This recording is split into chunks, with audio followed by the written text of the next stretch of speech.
Hello hi ಎಲ್ಲರಿಗೂ ನಮಸ್ತೆ. Welcome to my channel Sunita ಸ್ವಯಂ ಕಲಿಕೆಗೆ. ಇವತ್ತಿನ ನಮ್ಮ ರೆಸಿಪಿ ಬಂದುಬಿಟ್ಟು ಚಿಕನ್ ಕರಿ, ಚಿಕನ್ ಗ್ರೇವಿ ಯಾವ ರೀತಿ ಮಾಡೋದು ಅಂತ ತೋರಿಸ್ತಾ ಇದ್ದೀನಿ. ಬನ್ನಿ ನೋಡೋಣ ಸ್ನೇಹಿತರೆ. ಇವಾಗ ಒಂದು ಪಾತ್ರೆ ತಗೊಂಡು ಅದಕ್ಕೆ ಒಂದು 3 ಟೇಬಲ್ ಸ್ಪೂನ್ ಎಣ್ಣೆನ ಹಾಕ್ತಾಯಿದ್ದೀನಿ, ಮತ್ತು ಸ್ವಲ್ಪ ಸಾಸಿವೆನ ಹಾಕ್ತಾಯಿದ್ದೀನಿ, ಚಕ್ಕೆ ಲವಂಗ ಹಾಕ್ತಾಯಿದ್ದೀನಿ. ನೀವು ಬೇಕಂತಂದರೆ ಅದಕ್ಕೆ ಮರಾಠಿ ಮೊಗ್ಗು, ಒಂದೆರಡು ಏಲಕ್ಕಿ ಎಲ್ಲ ಹಾಕ್ಕೋಬೋದು.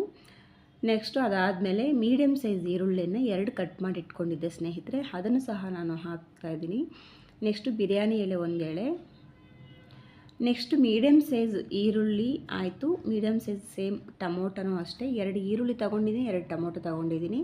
ಅದನ್ನು ಈ ರೀತಿ ಸಣ್ಣ ಸಣ್ಣ ಹಚ್ಚಿಟ್ಟಿದ್ದೆ, ಅದನ್ನು ಸಹ ಹಾಕಿ ಅದಕ್ಕೆ ಸ್ವಲ್ಪ ಸಾಲ್ಟ್ನ ಸೇರಿಸಿ ಫ್ರೈ ಮಾಡ್ತಾಯಿದ್ದೀನಿ. ಈ ಈರುಳ್ಳಿ ಮತ್ತು ಟೊಮೊಟೊ ಚೆನ್ನಾಗಿ ಫ್ರೈ ಆಗೋವರೆಗೂ ಈ ರೀತಿ ಕೈ ಆಡಿಸ್ತಾ ಇರಬೇಕು, ಇಲ್ಲ ತಲೆ ಹಿಡಿಯುತ್ತೆ.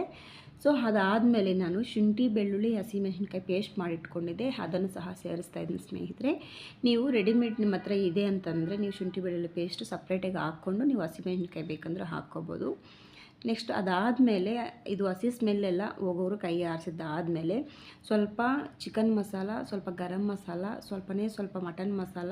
ನನಗೆ ಹಸಿಮೆಣಸಿನ್ಕಾಯಿ ಹಾಕಿದ್ರು ಖಾರ ಬೇಕನ್ನಿಸ್ತು, ಆದ್ದರಿಂದ ಸ್ವಲ್ಪ ಚಿಲ್ಲಿ ಪೌಡರು, ಸ್ವಲ್ಪ ಅರಿಶಿನ ಇಷ್ಟನ್ನು ಹಾಕಿ ಚೆನ್ನಾಗಿ ಈ ಟೊಮೊಟೊ ಈರುಳ್ಳಿ ಜೊತೆ ಫ್ರೈ ಮಾಡ್ತಾಯಿದ್ದೀನಿ. ಈ ರೀತಿ ನೀವು ಫಸ್ಟ್ಗೆ ಮಸಾಲೆನ ಹಾಕಿ ಎಣ್ಣೆಯಲ್ಲಿ ಫ್ರೈ ಮಾಡಿದ್ರೆ ಅದೊಂಥರ ಡಿಫ್ರೆಂಟ್ ಟೇಸ್ಟ್, ಡಿಫ್ರೆಂಟ್ ಸ್ಮೆಲ್ ಸ್ನೇಹಿತರೆ. ನೀವು ಟ್ರೈ ಮಾಡಿ. ನೆಕ್ಸ್ಟ್ ನಾನು ಆಗಲೇ ವಾಶ್ ಮಾಡಿ ಇಟ್ಕೊಂಡಿರೋವಂಥ 1 kg ಚಿಕನ್ನು ಸಹ ಇವಾಗ ಸೇರಿಸ್ತಾ ಇದ್ದೀನಿ.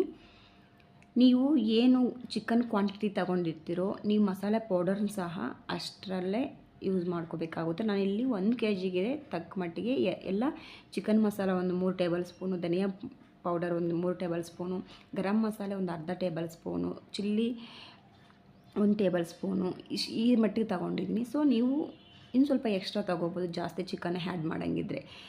ನನಗೆ ಎಷ್ಟು ಬೇಕೋ ಅಷ್ಟು ನೀರನ್ನು ಸೇರಿಸ್ಕೊಂಡು ಫೈನಲಿ ನಾನು ಕರಿಬೇವು ಸೊಪ್ಪು ಹಾಕ್ತಾಯಿದ್ದೀನಿ. ಒಗ್ಗರಣೆ ಕರಿಬೇವು ಸೊಪ್ಪು ಹಾಕಿಲ್ಲ ಸ್ನೇಹಿತರೆ. ಫೈನಲಿ ನೀವು ಈ ರೀತಿ ಹಾಕಿ ಒಂದು ಸೌಟ್ ತೊಗೊಂಡು ಕಲಿಸ್ಬಿಟ್ಟು ಕ್ಯಾಪ್ ಮುಚ್ಚಿ ನೀವು ಬೇಯಿಸಿ ನೋಡಿ, ಮನೆಯೆಲ್ಲ ಎಷ್ಟು ಚೆನ್ನಾಗಿ ಸ್ಮೆಲ್ ಬರ್ತಿರುತ್ತೆ ಅಂದರೆ ಅಷ್ಟು ಚೆನ್ನಾಗಿ ಸ್ಮೆಲ್ ಇರುತ್ತೆ, ಟೇಸ್ಟೂ ಇರುತ್ತೆ ಸ್ನೇಹಿತರೆ.